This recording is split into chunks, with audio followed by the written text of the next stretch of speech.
sallama ne gare ki sai ki amsa, domin kina da kirki a mata ki sani fakin cuta, domin ba kamar ki kun ilimi da tarbiya da kyau na sura da tsarin shigarki.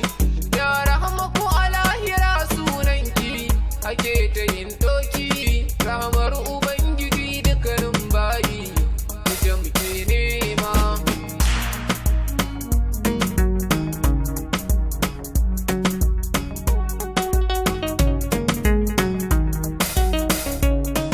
Ya rahama mai ladabi da biyayya, kurjini da haiba, nutsuwa kamala gare ki suka tare. Idan na yi duba kalamai da ke ratsa duka zukata, ba za a kai yake ba in kika furta dukan fushi na zukata, ba za a yi zauna ba. Ya rahama duk wanda ya raɗe ki, ba za ya taɓe ba. Abota da mai turare tabbas ko mutum sai kamshi ma.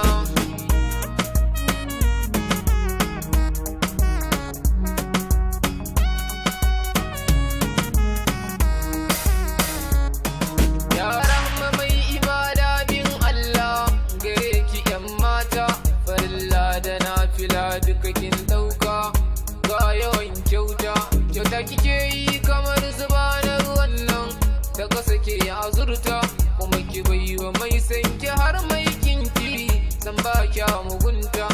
Ya rahama duk wanda ma bai sanki shi yayi wauta, da ma zai karatu ya tuba ya gane ya daina yin fama.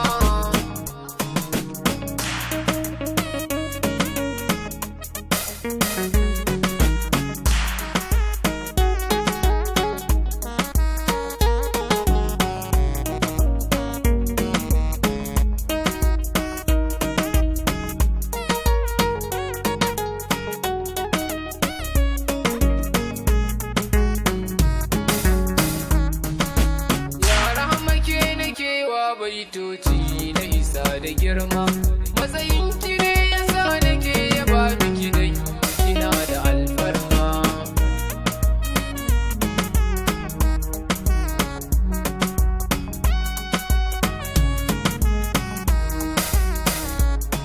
Ya rahama mai haƙuri da juriya, ga ki da tausayawa, kina jinkan nagas da ke. Ya rahama manya ko girmamawa, mai muke hassada ya gajiyar da kansa, shirin sakin tsallakewa.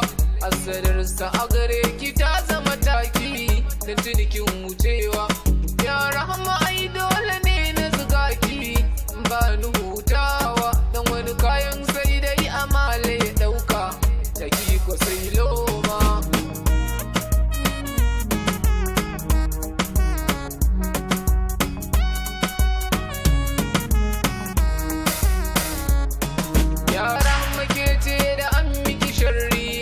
Saka da kairi wanda ya cuce ki, in ya nemi yafiya sai ki yafe da sauri.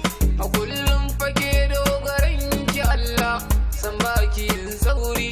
In wata barna da shaggala kika hanga sai ki kauce da sauri. Ya rahama horo da kyakkyawan aiki kike yi na kairi, mummuna kiyo hani lallai rahama halinki mai kyau ma.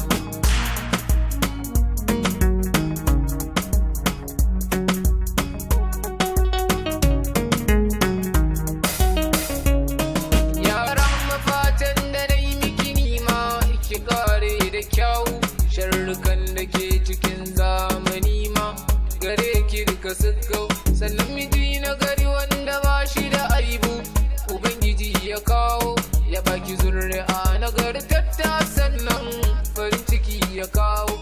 Ya rahama waliyu ne mai sanki, ya cika na kawo, da fatan da kin ji su kimin maki da jinjinar girma.